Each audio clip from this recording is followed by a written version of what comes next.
Kapitolyo, Kapitolyo! Biyaheng Kapitolyo, ang programa ng bawat Batanggenyo. Biyaheng Kapitolyo, mapapakinggan ang mga napapanahong balita. Biyaheng Kapitolyo, mga kaganapan sa loob at labas ng lalawigan ng Batangas. Biyaheng Kapitolyo, tatalakay sa mga proyekto ng ating pamahalaang panlalawigan, health, education, livelihood, protection of the environment, life and property. Biyaheng Kapitolyo. Samahan ang mga patrol ng Kapitolyo sa biyaheng walang iwanan patungo sa isang Rich Batangas. Rich Batangas! Kapitolyo, Kapitolyo! Sakay na! Tara na! Samahan nyo kami sa biyaheng Kapitolyo. Biyaheng Kapitolyo!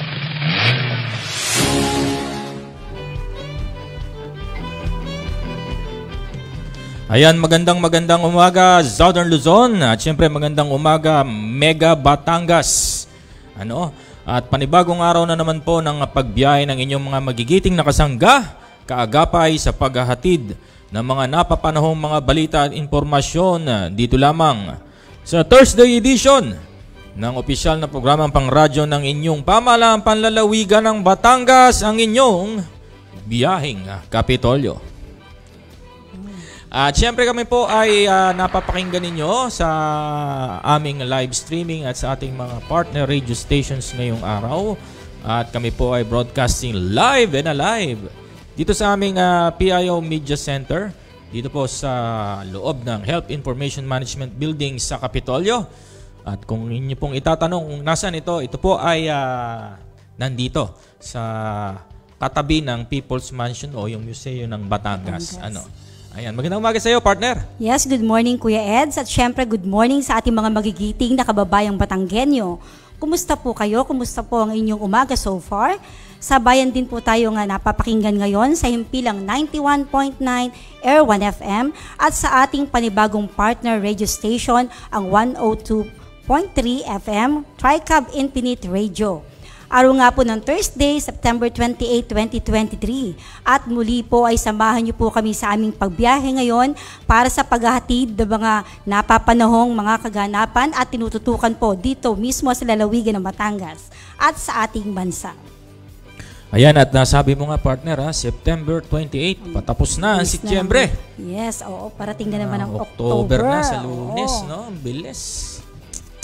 At syempre nga dahil kasing bilis ng ating pagbiyahe ang paglipas ng araw. Yes. At ang ilan po sa inyong mga dapat abangan mamaya ay ito, mahalaga ito dahil nung mga nakaraang linggo ay may mga ilang nabahala dahil sa naganap na volcanic smog o bag.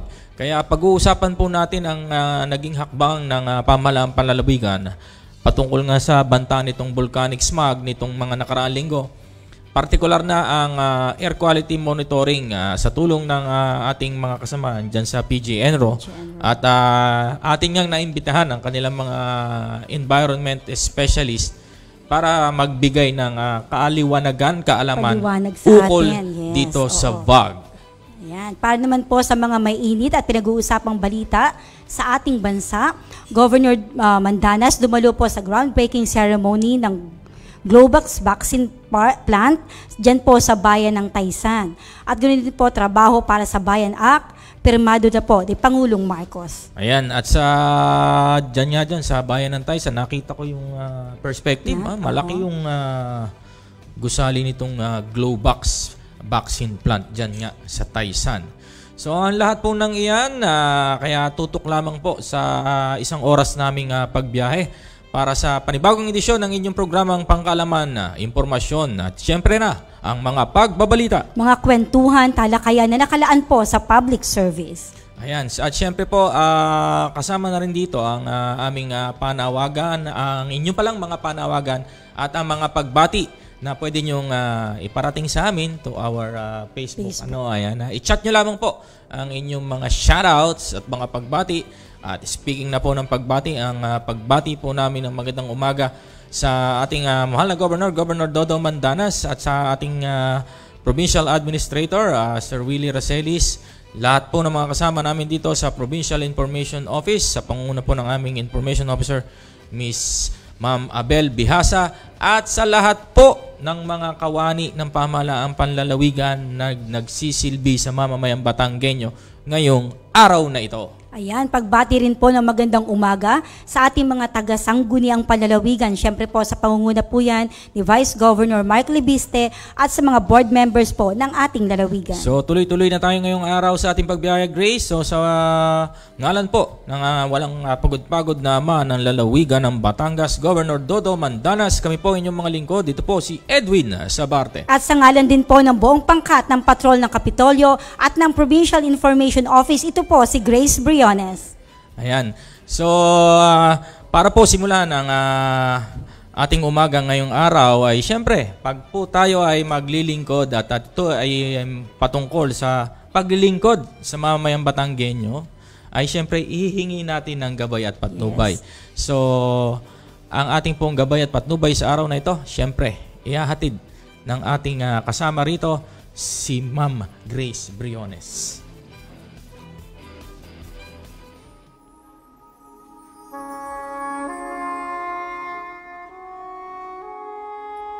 O amang makapangyarihan, itinataas namin sa inyo ang aming pusong nagpapasalamat sa kagandahan na iyong nilikha, kung saan kami ay bahagi ng pagkalinga mong nagtataguyod sa aming mga pangangailangan at sa karunungan mong gumagabay sa takbo ng daigdig. Kinikilala namin ang aming pagkakasala sa iyo, Ama. Pinagkamali namin ang iyong utos na pangalagaan at pangasiwaan ng daigdig. Ang aming kapaligiran ay nagdurusa sa aming kabalian at ngayon ay aming inaani ang aming pagmamalabis. Tunay na ang global warming ay laganap na. Ang mga bagyo, pagbaha, paglindol, pagputok ng bulkan at iba pang mga kalamidad ay patuloy na tumitindi sa pananalasa. Lumalapit kami sa iyo, Ama, mapagmahal na Ama, at humihingi ng kapatawaran sa aming mga kasalanan.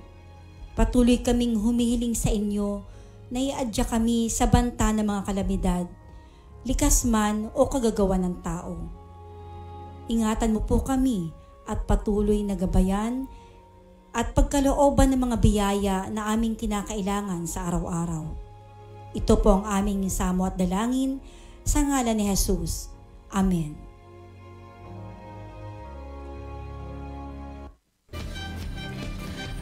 Ayan, maraming salamat sa iyo, Grace. At talagang laging napapanahon ng iyong mga panalangin. Yes, ano? oo. At kayo po ay patuloy na nakikinig dito sa opisyal na radio program ng inyong pamahalaang panlalawigan. Ito nga po ang Biyaheng Kapitolyo. At para tayo nga ay patuloy na mapagtawag dito, mapalayo sa ating pagbiyahe. Siyempre, kasama natin sa ating pagbiyahe, kumbaga, ang ating konduktor. Di ba? Ang ating ikatlong miyembro ng ating grupo, walang iba, kundi si Gian Marco. Salamat po, Sir Eds, at good morning po sa atin pong lahat na nakatutok po ngayon sa atin pong Batangas PIO Facebook live streaming at sa mga nakikinig po sa ating pong mga partner radio station, ang 91.9 Air 1 FM at sa 102.3 FM Tricab Infinite Radio. Yan po, babati lang po natin po ang ating pong mga avid viewers po ngayong umaga. Nandito po ngayon ang Sir Nonoy Valencia, si Sir Ricky Boy Sagid at Antita Nit Salapa. Yan po, magandang umaga po sa inyong lahat. At antabay po tayo sa ating pong panayam po. Ayan, so magandang umaga sa ating number one fan ng ating programa, si Sir Nonoy Valencia. At dyan sa mga kasama natin dyan sa, saan ba siya ngayon naka-duty? Kung saan ka man naka-duty ngayon, Sir Nonoy, magandang umaga sa inyong lahat.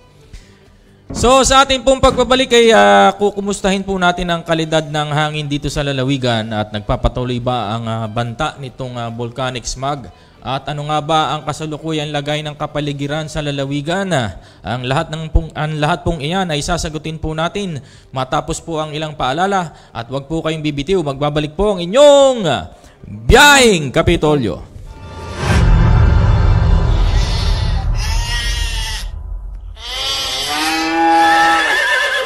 Bakit kaya mga hayop ay Nako Ineng, nag-aalburuto na daw ang bulkan eh. Ang volcanic eruption o pagsabog ng bulkan ay nagaganap kapag naging malakas ang presyon mula sa mga gas sa loob ng mga tunaw na bato. Ang pagsabog ay maaaring maging tahimik o sumasalumbat. Paano nga ba maiwasan ang mga sakuna sa panahong ito? Una, ugaliing makinig sa radyo, TV, internet at iba pang mga media channel para sa ulat panahon. Pangalawa, maghanda ng mga emergency kit at siguraduhin nakalagay ito sa lugar na madaling makita. Pangatlo, sa pagsabog ng bulkan, maging handa sa maaaring paglindol at pagguho ng lupa. Lumikas patungo sa evacuation center kung may babala mula sa kapitan. Maging listo, sa kamay mo nakasalalay ang kaligtasan mo. Ito ay hatid sa inyo ng Batangas Provincial Disaster Risk Reduction and Management Council at ng himpilang ito. Kapitolyo! Biyaheng Kapitolyo, ang programa ng bawat Batanggenyo. Biyaheng Kapitolyo, mapapakinggan ang mga napapanahong balita. Biyaheng Kapitolyo, mga kaganapan sa loob at labas ng lalawigan ng Batangas. Biyaheng Kapitolyo, tatalakay sa mga proyekto ng ating pamahalaang panlalawigan, health, education, livelihood, protection of the environment, life and property. Biyaheng Kapitolyo. Samahan ang mga patrol ng Kapitolyo sa biyaheng walang iwanan patungo sa isang Rich Batangas. Rich Batangas! Kapitolyo! Sakay na! Tara na! Samahan nyo kami sa biyaheng Kapitolyo. Biyaheng Kapitolyo!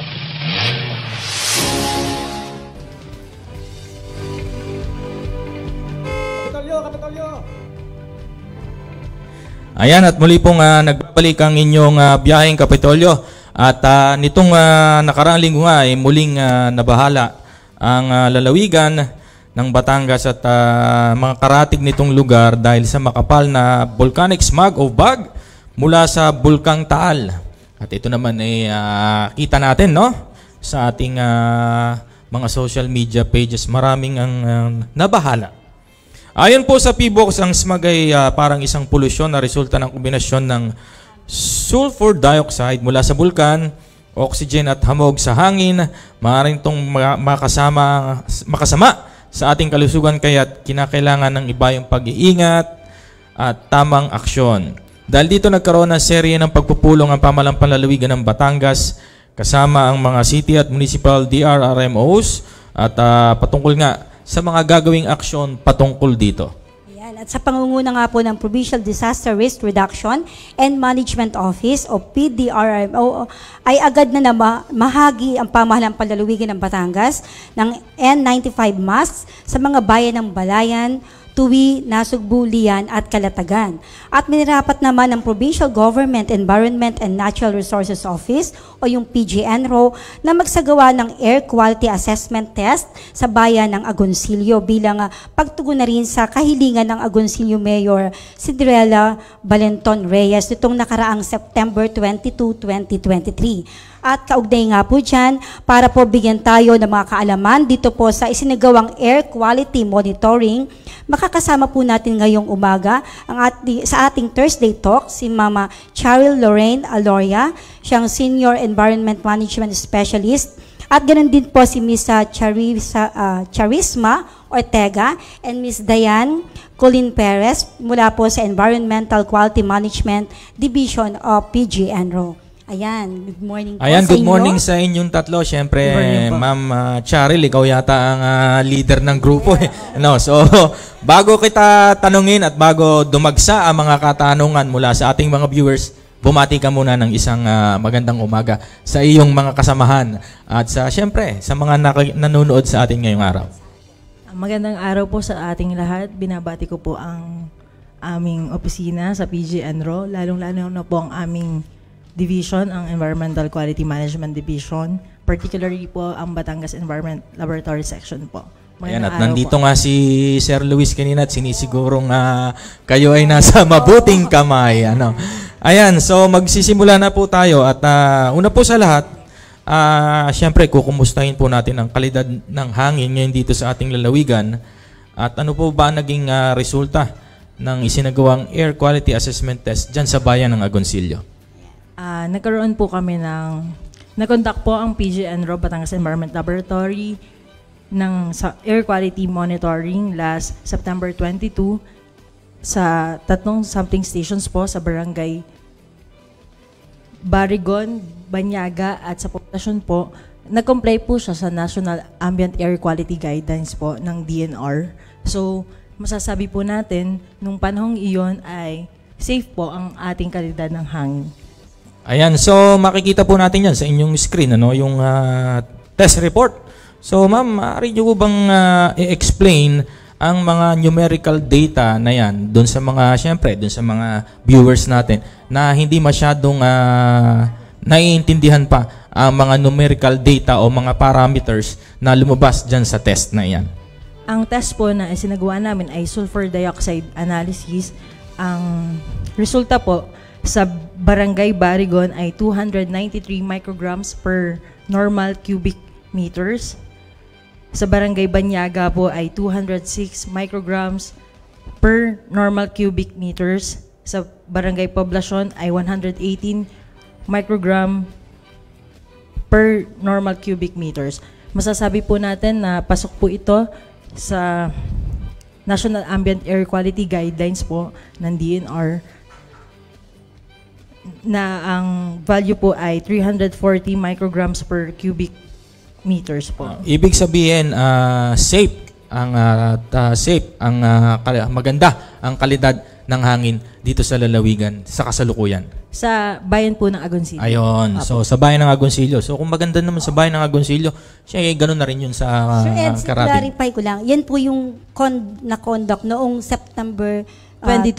Oo, yan yung Ayun, test marami kasi report. nagtatanong nung nakita nga yung post natin kung kumusta. Siyempre po, hindi po yan tulad ng na agad malalaman mo kasi dadalhin yan sa laboratory. Siyempre po magtatanong ano po ba yung kahalagahan ng mga pagsusuring yan? Yan ba ay talagang kailangan para sa mga kababayan natin nakatira dyan sa paligid ng bulkan? Mahalaga po na mag-conduct tayo ng air quality monitoring dahil makakapag-provide po tayo ng reliable and accurate data. Sa ganun po, magkakaroon tayo ng assessment po ng environmental and health risk. Makakapagbigay din po tayo ng action para po makapagbigay po ng policy po sa mga LGU. Magiging basis po kasi yung pong resulta ng air quality ng mga LGU para po kung ano pong mga magandang action po na gagawin nila. Ayun, kasi marami nagtatanong noon yun dahil yung ibang mga LGU ay ang tawag dito, nagsuspinde ng mga klase, yung iba naman ay hindi, doon sa ating page parang nagtatanong, bakit nga hindi mag-suspend na daw lahat? Siyempre, kailangan nga magsagawa tayo ng test kasi doon natin ibabatay yung magiging desisyon ng mga pamunuan natin. Tulad nga sa isinagawa ni ma'am, okay naman, nung mga nakaraang araw. So, Miss Grace, baka may tanong ka? Miss Cheryl, paano po ba yung nagiging proseso upang matukoy yung kalidad po ng hangin? Ano po ba yung standard para masabi na ligtas, nalanghapin ng mga tao ang hangin? Ayan, kahit sino siguro sa inyo, pwedeng sumagot. Ang air quality monitoring activities, ito po ay hindi lamang po yung sampling. Ang air quality is interrelated activities po which consists of sampling. Yung pag magkakonta ka ng sampling, may sampling plan kayong susundin. Yung mga laboratory sampling equipment mo kailangan calibrated and maintained. Tapos ang magkakonduct ng sampling ay technical personnel. Tapos hindi po doon natatapos. Pagdala po ng sample, ila-analyze po based po dun sa ating DNR-approved method. Para po sa sulfur dioxide, ang method po is pararosanilin method. Tapos, pagkatapos pag-analyze po, i-interpret po yun kung pasok po siya against po dun sa National Ambient Air Quality Guidelines. Pagkatapos po, i-report na po namin sa concerned LGU po. So, siya ay mahabang proseso po. Hindi dahil kami nagpunta agad doon sa site, makakapag-produce po agad kami at masasabi namin na safe yung kalidad ng hangin. So it takes time talaga. Ilang araw po ang inabot nito, yung resulta po? Base po, nung date received, nung aming date sampled ay September 22, na-report po namin siya is September 25. So mga 2 to 3 days po. 2 to 3 days. So doon naman makikita naman na ang sitwasyon, depende rin kasi yan dun sa kung saan papadpa rin yung bag. Ayan, di ba? So, gano po ba naging kalaki yung kumbaga sa Agoncillo nitong sakop nitong air quality testing? Halimbawa po, kung nag-test nga po tayo sa Agoncillo, masasabi ba natin na ang kalidad ng hangin sa mga karatig bayan ay magiging magkapareho? The measurements of the sulfur dioxide in one area ay hindi po natin masasabi na same quality po sa karatig bayan. Ano po, dahil may mga variable factors po, including po yung atmospheric conditions, yung temperature po, yung pressure. Kasi sir, yung measurement nga po, it's small portion lang po ng atmosphere, and we cannot assume the good representation po of the total atmosphere. Ibig sabihin, kung ang kalidad ng hangin sa Agoncillo ay pasado, hindi po natin masasabi na ang kalidad sa kalapit bayan ay magiging pasado din, dahil po ang mabilis po kasi mag-travel ang air pollutants. Ano po?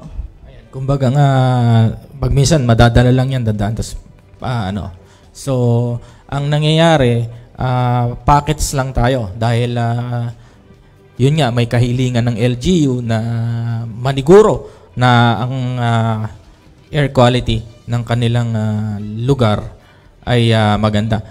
May yung sa inyo pong karanasan yung ba mga tulad nyo PG Enro, yung ba mga menro natin sa mga bayan ay may kakayahan ding mag air quality assessment test sa kanilang mga tanggapan? Lalo na yung mga nandyan sa paligid ng Taal Volcano. Wala po sir, kasi bilang PG Enro, kami po ang magpro-provide po ng technical assistance sa kanila. May mga kailangan po ang mag-conduct nga po, katulad po sa nabanggit ko kanina, na technical personnel po ang mag-conduct po ng sampling, kasi may mga chemicals po kaming ginagamit na controlled. Yun po. So, sa kasalukuyan, wala. So, talagang, di mahirapan kayo kapag ilan yun? 13 bayan to. Kaya nyo bang mag-test ng sa isang buong araw ng 13 bayan? Kuya Eds, ang gusto ko itanong kay Ma'am Cheryl, kailan kayo nagsasagawa nitong air quality monitoring? Ito ba may sinusunod na schedule o kaya by request lamang po? Or halimbawa, once a month? Yung ganon, ano po yung kailan po yung sinasagawa ito? Yung related po dito sa ating smog na nangyari, ito po yung upon request. Pero po meron po kaming semi-annual ambient air quality monitoring sa 8 established sampling stations po within Batangas province. Yung pong mga bayan na minomonitor namin ay bayan ng Santo Tomas, Tanawan, Lipa, Batangas City, 2 po sa bayan ng Taysan, San Pascual, at saka po Tawilisan po sa Taal.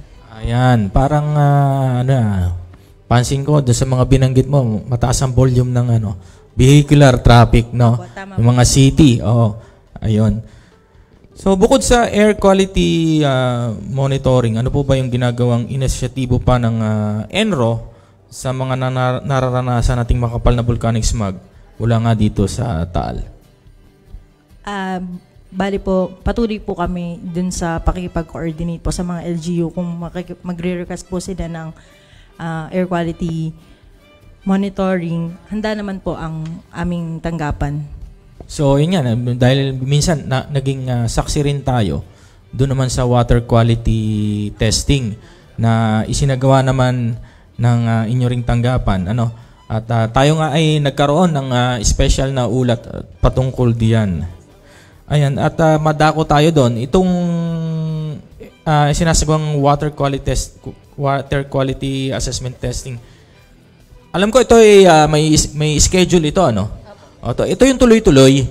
Kasi ito rin yung binabantayan kasi bukod sa hangin, syempre. Bukod kasi sa pag-usok ng Bulkan Taal, yung mga downstream tributaries na syempre ang basin niyan yung Taal Lake. So sinisiguro ng mga kasama natin sa PG Enro na yung dumadaloy doon sa mga downstream tributaries ay safe or malinis. Kasi mangyayari niyan, magiging parang kadal yung ayun. So yun ang kanilang tinututukan diyan. So, napag-usapan nga natin yung air quality testing. Ano po? Halimbawa po, ano po yung mga factors nating tinitingnan dyan? O kumbaga, alin yung mga parametro na hindi dapat tumaas? Sa air po, ang hindi dapat tumaas ang sulfur dioxide, nitrogen dioxide, at saka po yung total suspended particulates po. So, pag tumaas yung isa sa mga yon, deem na medyo poor air quality. Ayun. So, sa yung opinion, yung nangyayari sa Maynila, safe ba o medyo degrading yung air quality doon? Meron po kasi silang real-time air quality monitoring system. Base doon, yung last check ko po kahapon, nasa good air quality daw po. Oo, kasi sabi nga ng iba, iba daw yung level ng Baguio Pills sa Maynila at sa lalawigan. Nakakahika. Sinabi naman ng PHIVOLCS na hindi naman pala vague ang dahilan kasi talagang medyo madaming umuusok doon sa NCR. Ma'am, ito po kung masasagot nyo, exclusive po ba ang water quality testing sa water tributaries ng Lawa o pwede ring mag-request ang mga pribadong individual o yung mga negosyo, halimbawa yung pangamba nila sa kanilang mga tubig? Opo, hindi naman po ito exclusive lamang po. Sa katunayan po, natanggap po kami ng samples, walk-in clients, nagbibigay din po kami ng serbisyo sa mga pribadong industriya po. Ayun po, kumbaga po ako ay isang naninirahan dyan sa Lawa, At ano po ba yung mga dapat kong tingnan o pag aking magmamasid na kailangan yata magpa-air, magsagawa na ng testing dito sa tubig or dito sa hangin. Dahil siyempre po, pareho po yan pag alam nating medyo may kakaiba, particular yung amoy. So ano po ba yung mga dapat nating tingnan para maging factor na, kailangan na yata naming magpa-air quality or water quality testing? Siguro dun sa water quality, pag halimbawa ay nagkaroon ng fish kill, dun po sa Lawa, na nangyayari naman po ito. In terms naman po sa hangin, kapag may mga epekto na po ito sa mga tao na nahihirapan silang huminga, so pwede po silang magbigay, mag-request po sa amin, tanggapan, itawag po na may ganitong insidente. Ayun, so kung ako naman po itatawag, sino po ba, saan at kanino at papaano po ako tatawag o lalapit sa PG Enro?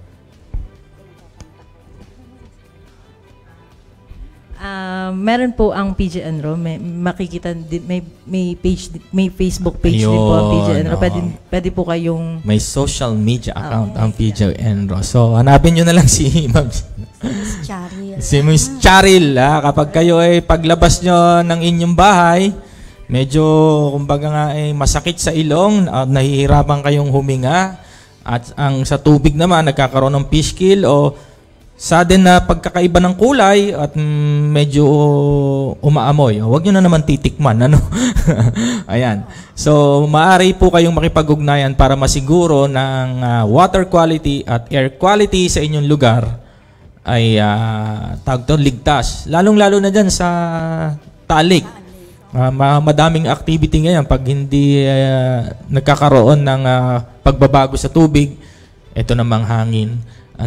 Ayan. So, ma'am, hindi ko na kayo patatagalin pa at nandito nga ata ang inyong hepe. Talagang kayo hinihintay. Baka po meron kayong mga other matters na pwedeng ipaabot sa ating mga taga-subaybay o yung mga upcoming activity. Maaari nyo pong ibahagi ito sa ating mga tagapakinig. Pinapayuhan po namin ang lahat na bawasan po ang sa nangararanasan natin dito sa paligid ng Taal. Bawasan natin ang paglabas kung hindi naman po kinakailangan, at kung lalabas po tayo, magsuot tayo ng mask, KN95 kung maaari. Panatilihin din po natin na malinis ang indoor sa pamagitan ng pagsara ng ating mga bintana at pintuan. Ayan. So, sa inyo pong assessment, yung paligid po ngayon ay normal naman po ang quality o ng air quality dyan sa paligid ng Taal. Opo. Oh, ayan. Oh, so, pero wag din po kayong kumbaga, wag na kayong patambay-tambay diyan sa labas, Doon na lang muna kayo sa loob, Bilang pag-iingat din natin yan, Kuya Ed. Oo, kasi pagbabalik, sabi nga nila, ang pagbabalik ng face mask. So, ayan po, naliwanagan po natin sa kasalukuyan po ay ligtas at walang dapat ipangamba ang sambayan ng Batanggenyo sa nararanasang quality ng hangin gawa nga nung threat ng itong VAG. So, pansin naman natin parang wala namang masyadong activity, hindi siya masyadong mausok. So, sana hanggang tuloy-tuloy na. Ayun, relax lang, sabi nga sa kay Vulcan Taal, relax lamang. Ma'am, baka kayo may babatiin, special someone, or inyong mga fans, yung mga taga-opisina nyong... Alam ko nakatutok sila ngayon. Ayun, babatiin ko na yung aking kaibigan, si Kuya Bobby, no? Ayan. Ito muna. Binabati ko po yung aming mga kasama na nagko-conduct ngayon ng water sampling sa ating Kalumpang River at saka po sa Kalaka. Ayun, sina Kuya Bobby ngayon? Kasama po si Kuya Bobby, si Kuya Amian, hello po, kay Mia, kay Canelson. Yung isa niyong technician, nakasama ko yun, yung technician yung isa, nakalimutan ko yung ayun daw, si Kuya Mark. Ayan. Saka po yung mga kasama po namin sa PG Enro na kasalukuyan ay nasa Cebu po. Hello po sa inyo. Ay, kay Miss Rochelle. Para Del Mar, Ma'am Bidyo. Awardee, magiging awardee tayo, no? Ayan. So, hindi naman pupunta si Rochelle doon . 1 linggo daw siya sa Cebu. Pasalubong. Ayan. Papakita namin tong live interview nito. O kayong dalawa, baka naman kayo may babatiin. Mga special someone ninyo. Hello po, magandang umaga po sa inyong lahat. Ayun, biglang lumiwanag yung mata ni Lindon, no? Wala daw special someone. Si pare po. Ayan. So, maraming salamat po sa inyong tatlo. Ganun din kay Sir Janus at kay Ma'am Gina. Ayan. At syempre kay Sir Luis na talagang una talaga ang binibigay niya sa atin. Ang alam ko siya yung unang dapat pupunta rito. May mahalagang lakad daw siya. So, sa ngalan po ng Biyaheng Kapitolyo at ng buong ayun, may babatiin pa daw. Sige, go! Si Ma'am Mavic po at saka po si Ma'am Bebs. Ayun, hello po. At saka po si Ma'am Pe po na magbe-birthday po on October 6 at saka po magre-retire na po siya. Ayun. Hello po. So, kay Miss Mavic, ang Assistant Department Head ng PGN. Maraming salamat po sa walang pagtangging pagpapaunlak ng inyong technical specialties para malaman ng mga kababayan nating Batanggenyo ang kalidad ng hangin ay nananatiling ligtas dito sa lalawigan ng Batangas. So maraming salamat sa ngalan po ng Biyaheng Kapitolyo, isang malaking karangalan po na kayo ay nagpaunlak sa aming programa. So yan po, naging malinaw na po ang topic natin na ang walang dapat pang ipangamba ang mga mamamayang Batanggenyo ukol nga dito sa banta ng VAG. So, ang inyo pong Biyaheng Kapitolyo ay muling magbabalik makalipas lamang po ang ilang mga paalala. Simpleng tips para sa malusog na pangangatawan. Kumain ng 5 hanggang 6 na small meals kada araw. Karamihan sa mga nutritionist ay inirekomenda ang ganitong dami ng pagkain.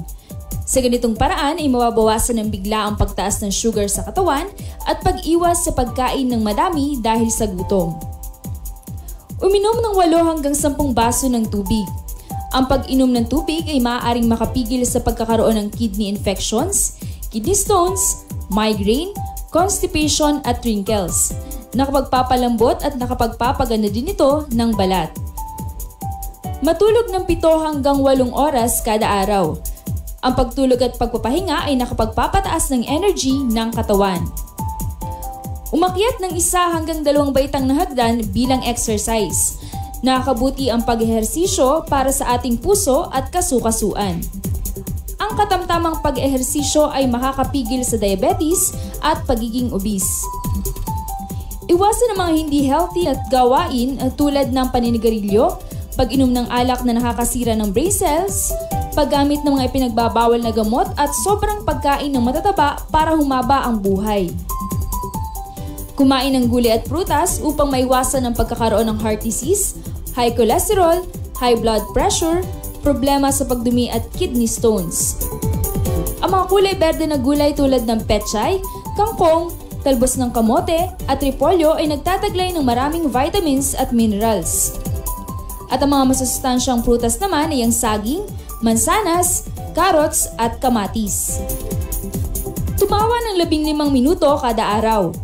Ang pagtawa ay nakapagpapababa ng stress hormones na tinatawag na cortisol, samantalang endorphins naman ang tawag sa mga good hormones na siyang dahilan ng pagiging masaya at nakapagpapalakas ng immune system.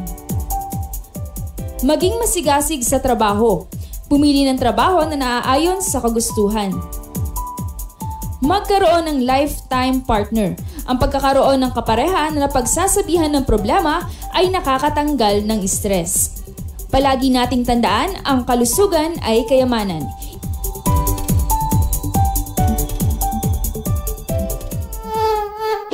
Aray, ano ka namang lamok to? O anak, bakit? Nakagat po kasi ako ng lamok. Naku, huwag ka magpakagat sa lamok. Uso na naman ngayon ng dengue, anak, lalo na ngayong tag-ulan. Dengue? Ano ka po yung dengue, Nay? Ang dengue ay isang uri ng impeksyon na sanhi ng virus na dala ng kagat ng lamok na Aedes aegypti. Kadalasan ang may sakit na dengue ay nakararanas ng biglaang pagtaas ng lagnat, matinding sakit ng ulo, pagsakit ng kalamnan at kasukasuan, kawalan ng ganang kumain, pagduduwal at pamamantal sa balat. Kung nararanasan ang mga nasabing simptomas, kinakailangan kumonsulta na kaagad sa pinakamalapit na health center o ospital upang maiwasan ang anumang komplikasyon. Iwasan po natin ang pag-inom ng gamot na hindi nireseta ng doktor. Naagapan ng severe dengue sa agarang pagkonsulta sa doktor at kakaunti lamang sa mga nagkakadengue ang nagiging grabe o severe. Para makaiwas sa dengue, tandaan ang 4S na isinusulong ng Department of Health. Una, search and destroy breeding place. Hanapin at alisin ang mga bagay na pwedeng maipunan ng tubig na maaaring pangitlugan at pamahayan ng mga lamok. Pangalawa, seek early consultation. Agad kumonsulta sa doktor kapag makakaranas ng anumang sintomas ng dengue. Pangatlo, self-protection measures. Gumamit ng proteksyon laban sa kagat ng lamok tulad ng insect repellent, magsuot ng mahabang kasuotan, maaaring gumamit din ng kulambo at iba pa. At ang pang-apat, say yes to fogging in times of impending outbreak. Maaring magpausok sa komunidad kung may banta ng dengue outbreak. Ngayong tag-ulan, dengue ay iwasan. Kaya ang 4S, lagi nating tandaan. Isang paalala po mula sa pamahalaang panlalawigan ng Batangas at ng himpilang ito.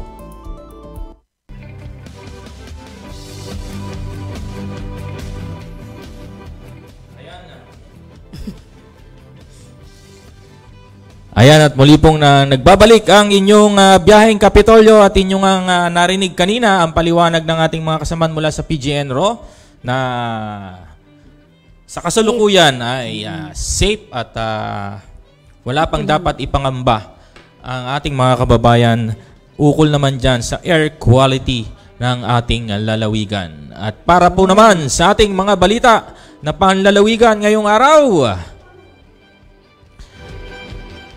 ibibigay po ng ating kasamahan ang mga kaganapang ito sa lalawigan. Narito po ang ating patroller para sa araw na ito. Take it away, Gian Marco. Yan, maraming salamat po, Sir Eds.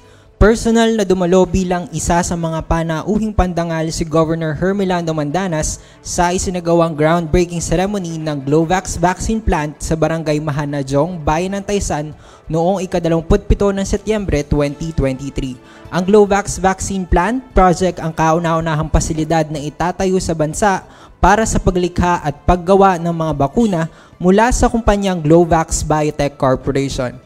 Ang pasilidad nito ay nakadisenyo at mayroong kapasidad na gumawa ng nasa 50 milyong dosage na sisimulan sa pangunahing mga bakuna tulad ng pentavalent vaccine, hepatitis at polio vaccine. Sa naging mensahe ni Governor Mandanas, pinasalamatan niya ang pamunuan ng Glovax Biotech Corp sa kanilang hakbangin at layuning matugunan ang pangangailangan ng bansa para sa mga bakuna, bawasan ang pagdepende sa mga pag-angkat at tiyakin ang pagkakaroon ng mga mahalagang bakuna sa loob ng bansa. Aniya, malaking tulong ito para sa pagkamit ng self-sufficiency sa paggawa ng bakuna at pagsusulong ng mga inisyatibo sa pampublikong kalusugan sa Pilipinas. Aktibo ring dumalo sa naturang seremonya sina Provincial Administrator Wilfredo Racelis, Provincial Health Officer Dr. Rose Uzaita, ilan sa mga kinatawan mula sa National Development Company, Board of Investments, Department of Energy, Sangguniang Bayan ng Taysan at ilang kawani mula sa pamahalang panlalawigan ng Batangas. Samantala, naghain ng 2 resolusyon ang Sangguniang Panlalawigan ng Batangas sa pamamagitan ni 6th District Board Member Aris Emmanuel Mendoza na kilalanin ang buwan ng Setyembre bilang Christian-Muslim Friendship Month at formal na pagbati sa ikawalong taong anibersaryo ng Sultanate ng Batangas sa pangunguna ni Sultan Faisal Kokoy Benaning Bansao at Muslim Christian Friendship Day na ipinagdiwang noong ika-26 ng Setyembre 2023. Agad naman itong sinang-ayunan ng kapulungan sa pangunguna ni Vice Governor Mark Leviste sa ginanap na regular session noong ika-25 ng Setyembre sa Salvador H. Laurel Session Hall, Apolinario Mabini, Legislative Building, Capital Site, Batangas City. Yan lamang po ang mga kaganapan sa ating lalawigan. Balik po sa inyo, Sir Eds. Ayan, maraming salamat sa iyo, Gian Marco. At narito naman ang mga balita nating pangbansa. Trabaho para sa Bayan Act. Pirmado na ni Pangulong Bongbong Marcos. Pinirmahan ni Pangulong Ferdinand Marcos Jr. ang bagong batas na Trabaho para sa Bayan Act na naglalayong tugunan ang unemployment at underemployment at iba pang hamon sa sektor ng paggawa. Layo ng Senate Bill No. 11962 na pangunahing akda ni Senate Majority Leader Joel Villanueva na palakasin ang employability at competitiveness ng Pinoy workers sa pamamagitan ng upskilling at reskilling initiatives. Gayon din ang pagsuporta sa micro, small at medium enterprises at ilang industry stakeholders.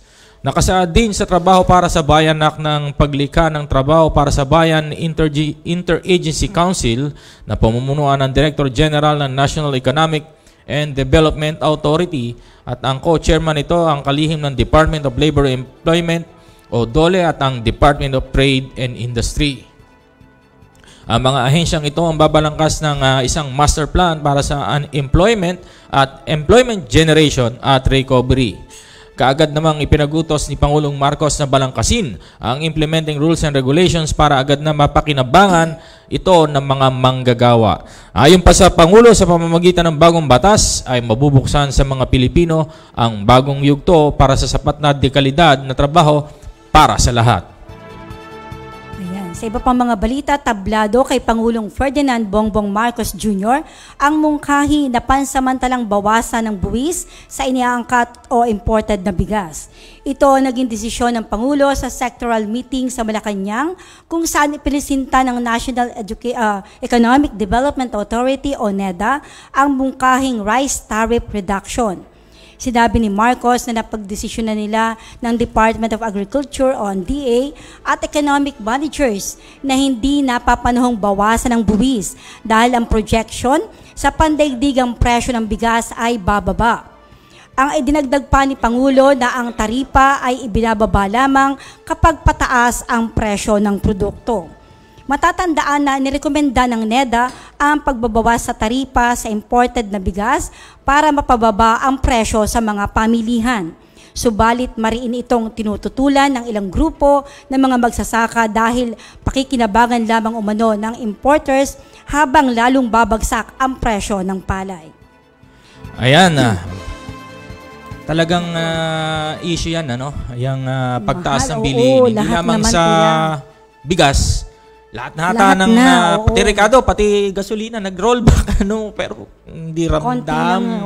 Syempre. Ayun, so, ang iba pa po naming mga balita ay mapapakinggan nyo makalipas lamang po ang ilang mga paalala.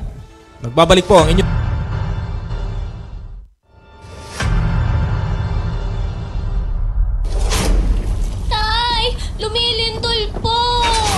Anak, magtago ka sa ilalim ng mesa. Ang lindol or earthquake ay ang pagginig dulot ng biglang paggalaw ng mga bato sa ilalim ng lupa. Paano maiiwasan ang sakuna sa panahong ito? Una, alamin ang ligtas na lugar sa bahay, paaralan at opisina. Kung lumindol, gawin ang drop, cover and hold. Dumapa sa lupa o sahig. Magtago sa ilalim ng matibay na mesa at humawak sa paa nito. Pangalawa, kung nasa labas ng bahay, humanap ng lugar na malayo sa mga gusali, puno, poste ng kuryente at anumang mga bagay na maaaring bumagsak. Pangatlo, manatili sa loob ng bahay hanggang sa matapos ang pagyanig at siguraduhing ligtas ng lumabas ng bahay. At ang huli, bumalik ng bahay kapag may anunsyo na ni DRRMO, kapitan at iba pang lokal na otoridad. Maging listo, sa kamay mo nakasalalay ang kaligtasan mo. Ito ay hatid sa inyo ng Batangas Provincial Disaster Risk Reduction and Management Council at ng himpilang ito.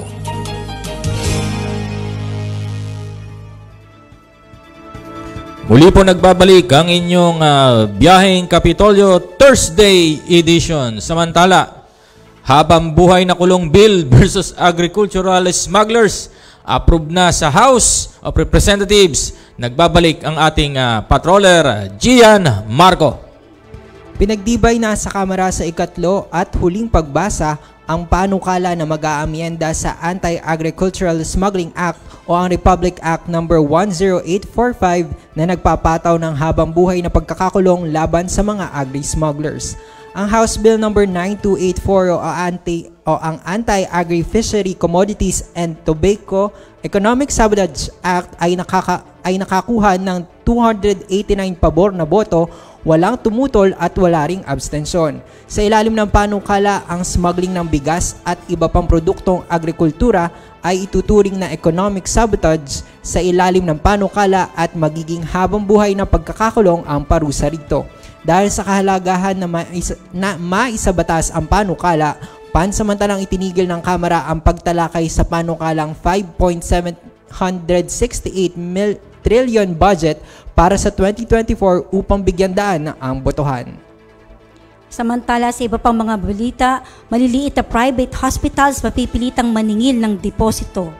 Mapipilitan ang mga maliliit na pribadong ospital na maningil ng deposito sa kanilang mga pasyente kung magpapatuloy at tatagal ang nangyayaring system shutdown ng Philippine Health Insurance Corporation dahil po sa hacking. Ayon kay Private Hospital Association of the Philippines, President Dr. Jose De Grano, umaabot pa rin sa 27 bilyong piso ang pagkakautang sa kanila ng PhilHealth at inaasahan nila na lalong magkakaroon ng pagkakaantala sa pagbabayad nito kung hindi agad masusolusyonan ang hacking. Pinakaapektado umano dito ang mga maliliit na pribadong hospital na umaasa sa kita sa bayad ng PhilHealth at walang malaking buffer fund para tumanggap ng mga pasyente na walang deposito. Nakausap naman umano niya ang Pangulo ng PhilHealth at tiniyak sa kanya na mareresolve ang problema sa loob ng 48 hours. Ayan. Yeah. So, nahack eh. Ito ba yung Medusa virus? At alam ko parang binigyan lang yata ng 6 days. At ang may banta nga daw na isa sa publiko, yung mga datos na kanilang nakalap. Sana naman ay maresolba. Maayos na to. Baka kasama kaya mga pangalan natin doon. Sa lahat ng mga members. So, kumustahin naman natin ang lagay ng panahon sa ating bansa at syempre sa ating lalawigan. Ang ulat panahon, ihahatid ng ating kasamang Raven Rentasida. Magandang umaga Batangas, narito na po magiging lagay ng ating panahon ngayong araw ng Huwebes, September 28, 2023. Sa kasalukuyan ay patuloy pa din po ang monitoring ng pag-asa sa low pressure area na sa loob ng Philippine Area of Responsibility na huling namataan sa layang 800 km silangan na extreme northern Luzon. Halos wala pong kaulapan at malaki din ang sirkulasyon nitong nasabing low pressure area. At ito pong low pressure area na ito ay maaari na pong mag-dissipate ngayong araw, kaya po wala naman itong magiging direktang epekto sa loob ng ating bansa. Samantala, may isa pa pong low pressure area na minomonitor ang Pag-asa na nasa labas ng Philippine Area of Responsibility na huling namataan sa layong 1,850 km silangan ng southeastern Luzon na may posibilidad na pumasok sa loob ng Philippine Area of Responsibility at maging isang bagyo. At para naman po sa magiging lagay ng panahon dito sa Batangas, ay makakaranas po tayo ng bahagyang maulap hanggang sa maulap na kalangitan na may mga tsansa ng kalat-kalat na pag-ulan, pagkulog at pagkidlat. Sa hilagang parte ng Batangas ay may 94% tsansa ng pag-ulan. Sa silangang parte ay may 70% tsansa ng pag-ulan, samantalang sa kanlurang parte ng Batangas ay may 84% tsansa ng pag-ulan at sa timog bahagi ay may 46% tsansa ng pag-ulan. Kaya paalala po natin sa ating magigiting na kabatang na magdala ng pananggal sa init at sa mga posibleng pag-ulan. Samantala, wala pa rin pong nakataas na gale warning sa probinsya ng Batangas. Ang magiging agwat ng temperatura ngayong araw ng Huwebes ay nasa pagitan ng 24 to 32 degrees Celsius. Si Haring Araw ay sumikat kaninang 5:46 ng umaga at lulubog mamayang 5:48 ng hapon. Lagi po nating tatandaan, ligtas ang may alam. At tulad ng laging paalala sa atin ni Governor Mandanas, laging maging handa, ingat at magiting. Mula po dito sa Batangas Provincial Disaster Risk Reduction and Management Office, ako po si Raven Rentasida, nag-uulat. Magandang umaga po. Ayan, maraming salamat sa iyo kasamang Raven Rentasida. Medyo tumitiklim. Handa dapat ang ating mga pangulan. Samantala, may mga ilang announcement yata si kasamang Gian Marco. Yan po, Sir Eds. Maraming salamat po. Para po naman po sa mga nandyan po sa bayan po ng Lubo, nagsimula na po noong Martes, September 26, 2023, ang selebrasyon po ng Anihan Festival. Ngayon pong araw ay kasalukuyan pong ginagawa ang fluvial procession, habang bukas naman po, September 29, ay gaganapin ang Second Lubo Invitational Motocross Racing at Anihan Festival Queen Coronation. At sa darating po na Sabado, September 30, isasagwa po ang street dance, float parade, ritual dance competition at ang awarding para sa malinis na kapaligiran at masaganang agrikultura. Samantala po, mula pa rin po sa Securities and Exchange Commission, sangayon po sa DILG Memorandum Circular No. 2023-1-132, ipinababatid po sa mga negosyo, korporasyon at foundation sa lalawigan ng Batangas ang patungkol sa Securities and Exchange Commission Amnesty Program. Alinsunod po sa kanilang mandato, ang SEC po ay inatasan na magrehistro ng mga korporasyon at mapadali ang pagbuo ng negosyo sa bansa. Bahagi po ng kanilang tungkulin ay hilingin sa mga korporasyon na magsumite ng taon ng ulat tulad ng General Information Sheet, Annual Financial Statement, pati na rin po ang MC28 Report. Sa paglipas po ng mga taon, naobserbahan ng SEC ang kabiguan ng ilang mga korporasyon sa pag-uulat na ito na humahantong po sa mga multa at parusa na naiipon taon-taon. At kung minsan po ang iba ay nasususpinde o binabawi ang kanilang corporate registration. Upang mapagaan po ang compliance concerns ng mga korporasyon, naglabas po ang komisyon ng SEC Memorandum Circular No. 2, Series of 23 noong March 15, 2023 na nagpapatupad po ng SEC Amnesty Program. Ito po ay nagbibigay ng pagkakataon sa mga non-compliant corporations na linisin ang kanilang mga record at ayusin ang kanilang mga penalties para sa hindi pag-file at late filing ng kanilang reportorial requirements sa halagang 5,000 piso lamang. Ito rin po ay nagbibigay sa mga korporasyon na suspendido o binawi ang sertipiko ng inkorporasyon na buhayin ang kanilang mga operasyon sa pamamagitan ng pagbabayad lamang ng kalahati ng kanilang accumulated penalties. Ang SEC Amnesty Program po ay bukas sa lahat ng mga korporasyon hanggang September 30, 2023. Para po sa mga tanong at iba pang paglilinaw, maaari po makipag-ugnayan sa Securities and Exchange Commission, Office of the Commission Secretary sa pamamagitan ng email na comsec@sec.gov.ph o sa pamamagitan ng telepono na may numerong 8818-5478 o 8888-8141. Yan lamang po ating po mga announcements para po sa araw na ito. Ayan, maraming salamat sa iyo kasamang Gian. So, yan po ang mga pagbabalita namin ngayong araw nga ng Huwebes, September 28, 2023. So ayan, dadako tayo sa maraming nagpapabati ngayong araw. Mula po kay Mr. RJ Andal, pabati po kay Board Member Rudy Balba at kay former Board Member Debs Balba na patuloy na naglilingkod sa mga taga-ikatlong distrito ng Lalawigan. Pagbati mula kay RJ, ha? Ayan, good morning po kay BM Balba. At pabati rin po ng Happy Peace Day of Saint Therese of the Child Jesus ng Shrine of Santa Teresita na ang pagbati po ay mula kay Board Member Rudy Balba at kay Board Member Debs. Ayan. Ito ay sa Santa Teresita.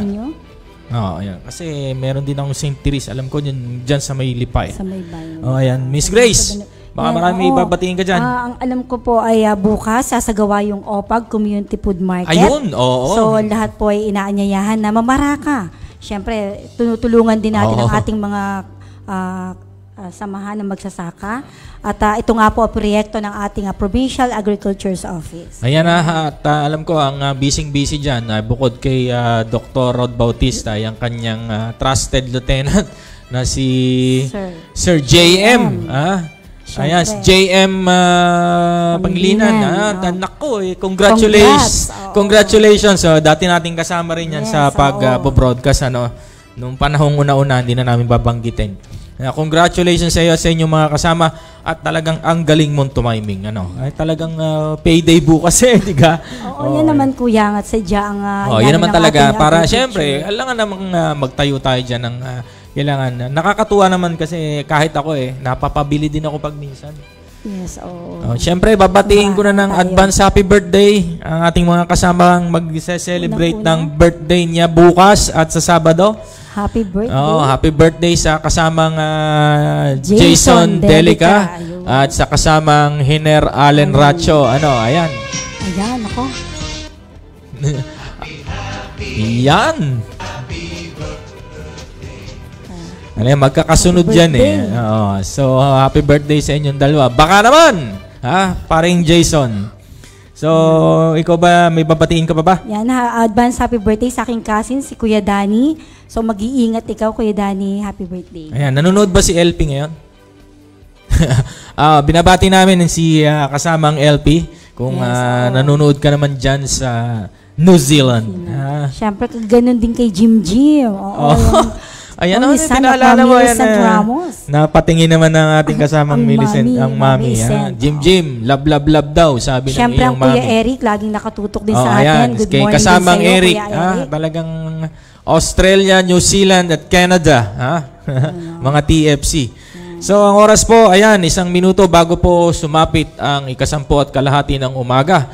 So, kami po ay naubusan na ng oras at bukas po ay antabayanan nyo naman ang tambalang Millicent Ramos at Jonathan Macaraig po. Para naman sa Friday edition ng Biyaheng Kapitolyo. At narinig ko kanina usapang turismo naman ang topic natin bukas. So, abangan nyo po yan bukas. So, ayan. Kami po ay magpapaalam na ni kasamang Grace at ni kasamang Gian. Pero bago yan, salamat muna din sa ating technical crew ngayong araw, kay Direk Lindon, kay Mr. Christian Andal at sa kapalit ni Kevin ngayong araw, si Tintin. Tintin Damian. Ba't Tintin tawag sa iyo? Hindi ka na... Ayan, nakapatawa. So, sa ngalan po ni Governor Dodo Mandanas at ng buong pamahalaang panlalawigan ng Batangas. Ng pamulong makadiyos, makakalikas at makatao, taas noo, Batanggenyo. At sa tulong po ng Panginoon at sama-sama nating pagkilos, tayo babangon sa anumang hamon at kapit-kapay nating ipakikita na ang katangian ng bawat Batanggenyo magiting. Muli ito po si Edwin Sabarte. At ito naman po si Grace Briones, kasama po ang ating patroller, Gian Marquez Camillas. Ayan, marami pong salamat sa muling pagantabay sa inyong mga kaagapay. Ito po muli ang inyong Biyaheng Kapitolyo. Kapitolyo! Biyaheng Kapitolyo, ang programa ng bawat Batanggenyo. Biyaheng Kapitolyo, mapapakinggan ang mga napapanahong balita. Biyaheng Kapitolyo, mga kaganapan sa loob at labas ng lalawigan ng Batangas. Biyaheng Kapitolyo, tatalakay sa mga proyekto ng ating pamahalaang panlalawigan, health, education, livelihood, protection of the environment, life and property. Biyaheng Kapitolyo. Samahan ang mga patrol ng Kapitolyo sa biyaheng walang iwanan patungo sa isang Rich Batangas. Rich Batangas! Kapitolyo, Kapitolyo! Sakay na! Tara na! Samahan nyo kami sa biyaheng Kapitolyo. Biyaheng Kapitolyo!